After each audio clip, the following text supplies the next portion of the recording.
भाई कितने वीडियोस हमने बनाए इस टॉपिक पे कि एम्बापे आएगा, एम्बापे नहीं आएगा, एम्बापे ये हो गया, एम्बापे वो हो गया। रियल मैड्रिड ने एम्बापे के अभाव में चैंपियंस लीग जीत लिया, एक बार फिर से जीत लिया। पीएसजी फेल हो गई, फ्लॉप हो गई। लेकिन फाइनली वो दिन भी आ गया जब एक्चुअली में हम लोग ये बोलने वाले कि रियल मैड्रिड ने चैंपियंस लीग सुपर कप की ट्रॉफी भी जीत ली, एम्बापे ने वो जर्सी भी पहन ली, एम्बापे ने उस मैच में गोल भी मार दिया, एम्बापे ने हेटर्स को शांत भी कर दिया। रियल मैड्रिड की टीम में कोई लड़ाई भी नहीं हुई, सब खुशल मंगल चल रहा है, सदा स्वागत चल रहा है, वो भी एक साथ एक रात में। भाई this was something of a magical night. भाई रियल मैड्रिड ने अटलांटा को यहाँ पर 2-0 की स्कोर लाइन से हराया है और बहुत बेहतरीन तरीके से हराया है। देखो मैच से पहले मैं ज़्यादा एक्सपेक्टेशन लेके नहीं बैठा था, बस एक्सपेक्टेशन एक बेसिक ह्यूमन नीड्स थी। वो एक्सपेक्टेशन बस इतनी थी कि आज के टाइम पे एम्बापे गोल मार दे। देखो आज से लगभग 10 साल पहले की बात होती है ना, तो फैंस का भी जो एक परसेप्शन और एक पेशेंस होता है वो काफ़ी सही होता है। पहले गेम में वो सिर्फ वाइब को चेक करना, लेकिन मेरे को अगर तुमसे सिर्फ एक सब्सक्राइब का बटन चाहिए तो भाई डू मेक श्योर कि आप सब्सक्राइब जरूर करें। और आपको हैप्पी इंडिपेंडेंस डे भाई, बना लो यार इस देश को, बहुत बेहतरीन बना लो भाई। देश बेस्ट है, बस people in power are worst.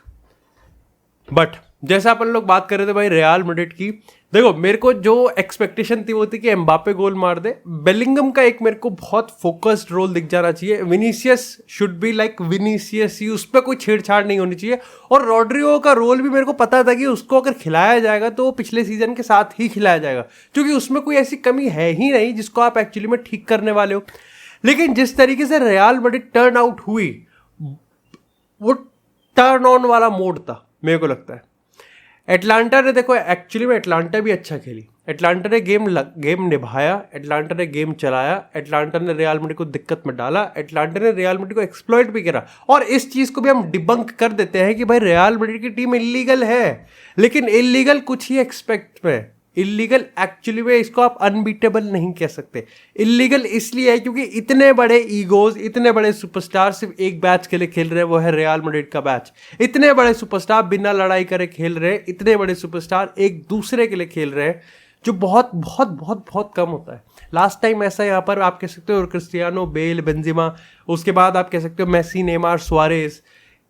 आज फाइनली ये होता हुआ दिख रहा है, अभी तक कंफर्म नहीं कह सकते लेकिन होता हुआ तो दिख रहा है। जिस तरीके से पोस्ट मैच कॉन्फ्रेंस की बात करें, इंटरव्यूज की बात करें, सोशल मीडिया एक्टिविटीज की बात करें, एक पारिवारिक माहौल सा लग रहा है। समझ रहे हो तुम इस चीज को? Do you get my point? देखो यहां पर अगर हम इस चीज को भी अब एक बार को डिबंक कर देते हैं कि इस रियल मैड्रिड टीम को हराया जा सकता है, और उसके हमको कुछ टीजर मिले कल के मैच में। सबसे पहले देखो यार, अभी के तौर पे अगर हम स्ट्रॉन्ग पॉइंट्स की बात करें तो उसको साइड करते हुए बहुत सारे हैं, अच्छे नोट पे वीडियो को एंड करेंगे। लेकिन अगर हम यहाँ पर वीक पॉइंट की बात करें, देखो इस चीज को तुमको समझना पड़ेगा कि यहाँ पर अभी प्रेस जो स्ट्रक्चर है वो पूरी तरीके से कंप्लीट नहीं हुआ, और ये बहुत नॉर्मल सी बात है। लेकिन हाँ, डेफिनेटली आने वाले टाइम में ये चीज़ एक बहुत इंपॉर्टेंट रोल निभाने वाली है। इसका पीछे का रीजन ये है कि जहाँ पिछले सीजन हमारे फ्रंट थ्री बेलिंगम, विनीसियस और रॉड्रिगो, और तीनों को बिल्कुल निचोड़ा जाता था डिफेंसिव वर्क रेट में, इस बार हमारे पास फ्रंट थ्री में यहाँ पर विनीसियस, रॉड्रिगो और एम्बापे है। एम्बापे को पूरी तरीके से प्रेस नहीं करने को कहा जाएगा, ये तय बात है। इसके पीछे दो सिंपल है, डिफेंसिव वर्क रेट उसका अच्छा नहीं है, चाहे पीएसजी की बात करें, फ्रांस की बात करें और रियल मैड्रिड की बात करें। और दूसरी बात है कि Mbappe as a first man of attack, ये विनीसियस प्लस एम्बापे पीछे बेलिंगम ट्रांजिशन में जो ये टीमों को खोलेंगे ना, उसका स्वाद आ जाएगा मतलब। और कल भी कितने, मतलब कल मैं पहले हाफ की बात करूं तो गेम थोड़ा फ्रस्ट्रेटिंग था, लेकिन वो इसी फैक्ट पे था कि एक पास से रह रही थी रियल मैड्रिड, एक पास से रह रही थी जहां पर वो गोल मार सकते थे, जहां पर अटलांटा को लिटरली चीज केक की तरह काट सकते थे, लेकिन अंत में आया नहीं वो।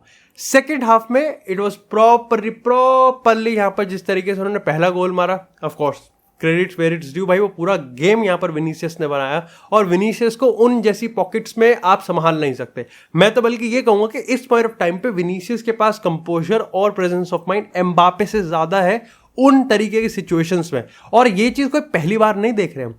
फादे वालवर्दे ने जो गोल मारा, उसके प्रेजेंस ऑफ माइंड और पोजिशनिंग के लिए मतलब बधाई हो, लेकिन एम्बापे ने भी एक बहुत बड़ा रोल निभाया। एम्बापे ने एक्चुअली में यहाँ पर थोड़ा सा इनसाइड कट करके 2 डिफेंडर को अपने साथ खींचा, जिससे फादे वालवर्दे प्रॉपरली वहां पर गोलकीपर के पीछे जाके दुपक गया। विनीसियस का फिर तो जादू था। लेकिन इसके साथ ही आप बेलिंगम को देखो मैंने यहाँ पर ये चीज़ कहा था, हेडलाइन कम लेगा लेकिन जो एप्रिसिएशन और जो डेवलपमेंट और जो कंट्रीब्यूशन होगा ना बेलिंगम का, वो इतना ज़्यादा मल्टीप्लाइड होगा। हाँ वो गोल नहीं मारेगा आजकल, हाँ वो इस सीजन आने वाले टाइम पे 20-25 गोल नहीं मारेगा, लेकिन वो जो करने वाला है वो शायद से आपको थोड़ा थोड़ा टोनी क्रूज की याद दिला दे। वैसे क्या क्रूज की याद आई, कल के मैच में काफ़ी लोग क्रूज को भी याद कर रहे थे। और उसके रिगार्डिंग मैं एक बार फिर से ही वही चीज़ बोलूँगा जो कि आई थिंक सबको खुद भी बोलनी चाहिए और बताना भी चाहिए कि ये सिस्टम क्रूज डिमांड नहीं करना चाहिए। अगर नए रियल मैड्रिड में, नए एरा में अगर आपका सिस्टम क्रूज जैसा प्लेयर मांग रहा है, और अगर आप मार्केट में या अपनी टीम में कहीं भी एक क्रूज का रीजन ढूंढने के चक्कर में हो, तो आप बहुत ज़्यादा पिटने वाले हो। क्रूज जैसा प्लेयर ना था, उसको ना कोई रेप्लिकेट कर सकता है। तो सिंपल सी बात है ना कि आप एक सिस्टम ऐसा बनाओ जहां पर क्रूज की ज़रूरत ही ना हो।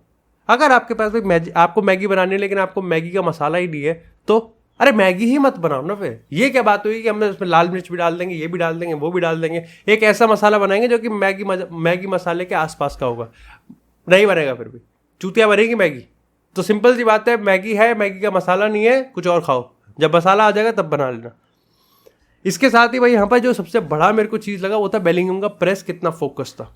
बेलिंगम को यहाँ पर प्रेस उसने लास्ट सीजन के कुछ गेम्स में, चैंपियंस लीग के गेम्स में, उसने यूरोज में भी बहुत भागा दौड़ी करी। लेकिन एक क्रिटिसिज्म हमेशा होता था कि बेलिंगम ना इधर का है और ना उधर का है। ऑफकोर्स उसको डिफेंसिव पोजीशन लेनी पड़ती है, वो बेलिंगम का एक स्पेशल वो भी है। लेकिन बेलिंगम जिस तरीके से खेल रहा था, कहीं ना कहीं आपको ये लगता था कि बेलिंगम हेडलेस चिकन की तरह भाग रहा है। और मैंने अपने कई वीडियोस में कहा है कि मेरे को ब्रूनो वाली वाइब भी देता है। लेकिन आज के मैच में जो नींव, जो बेस डाला गया है कि भाई बेलिंगम को अब एक बहुत ही कंट्रोल्ड फोकस के साथ हम प्रेस करवाएंगे, उसका फायदा मिला है भाई। देखो मैं ये चीज मानूंगा कि रियल मैड्रिड का जो प्रेस है, जो कलेक्टिव प्रेस है, वो अभी भी बेस्ट से तो बहुत दूर है। लेकिन बेलिंगम का जो इंडिविजुअल प्रेस है और जो उसका खुद का पोजीशनिंग स्टाइल है वो बहुत बढ़िया है। अगर आउट ऑफ पोजीशन की बात करें तो रियल मैड्रिड 4-4-2 में बैठती है, जिसमें Rodrigo as a left wing. तो मोस्ट ऑफ द टाइम हमको देखने को मिलेगा कि हम लेफ्ट विंग ओवरलोड ही करने वाले हैं। और बहुत ही मतलब मैं कहूँगा कि छोटी बात है लेकिन बहुत स्ट्रांग और बहुत बड़ा ये टैक्टिकल ट्विक है कि आप जब 4-4-2 में काउंटर अटैक करोगे तो आपके पास एम्बापे और विनीसियस एज स्ट्राइकर होंगे जो कि हमेशा लेफ्ट साइड ओरिएंटेड होंगे। लेकिन वहीं पर ही आपके पास यहाँ पर रॉड्रिगो भी होगा जो कि लेफ्ट साइड पर ही होगा। राइट साइड पे आपके पास यहाँ पर फादे वालवर्दे होगा और बीच में आपके पास बेलिंगम चुआमेनी होगा। चुआमेनी से देखो मेरे को कोई कंप्लेंट नहीं है, बट हाँ थोड़े से केयरलेस गिव अवेज थे, थोड़े से यहाँ पर आप कह सकते हो कि not up to the mark performance थी। अगर बैकलाइन की बात करें, कारवाहाल 1 इंच भी वो इधर से उधर नहीं हुआ। आई डोंट थिंक कि उसने छुट्टियों में ग्लूटन खाया है। कोर्तुआ की बात करें, एक बहुत सुपर सेव आया था उसका जो हेडर मारा था एटलांटा ने। एडर मिलिटाओ की बात करें, रुडिगर की बात करें, रुडिगर तुम्हें लगता है कि रुडिगर प्रेशर में खेलता ही नहीं है। रुडिगर हिला के खेलता है या फिर खेलने के बाद हिलाता है, बट वो बहुत चिल होके आता है। एडर मिलिटाओ, उधर से मेंडी की बात करें, सीरियस बंदे हैं, बढ़िया बंदे हैं, निकाला है गेम उन्होंने एट टाइम्स। लेकिन अगर इस पूरी टीम की बात करोगे, टीम, यही मैं कहूंगा बस, ये टीम है भाई। This is a team who plays for each other, but ultimately सबके इंडिविजुअल इंटरेस्ट की बात करें, सबके खुद के अकम्पलिशमेंट की बात करें, अचीवमेंट की बात करें, इन सबसे ऊपर आता है इनका बैच रियल मैड्रिड का। और वो सबसे इंपॉर्टेंट चीज है। अभी आप सोचो इसमें ब्राहिम दियाज है, अभी आप सोचो इसमें आर्दा गुलर है, अभी यहाँ पर मॉडरिच है, अभी छोड़ दो उसको, बट ठीक है, डेवलपमेंट होना है भाई सबका। और अगला सीजन, यही सीजन मतलब ताबड़तोड़ होने वाला है।